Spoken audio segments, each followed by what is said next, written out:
மாணவர்களே, இந்த நாளிலே ஒரு வேத வசனத்தை காண்பிக்க விரும்புகிறேன்.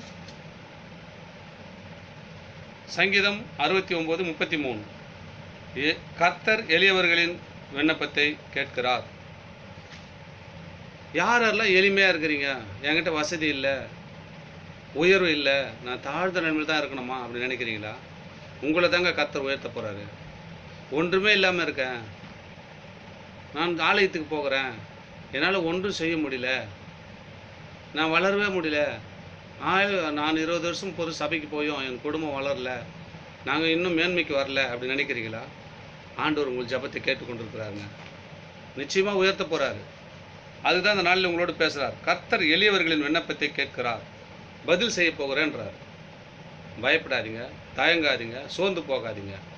இடைவிடாமல் ஆலயத்துக்கு போங்க, இடைவிடாத ஜெபம் பண்ணுங்க, இடைவிடாத ஆண்டவருக்கு விண்ணப்பத்தை தெரிவிங்க. ஆண்டவர் உங்களை உயர்த்தி அவர் மகிழ வல்லவராக இருக்கிறார். ஆமென். God bless you.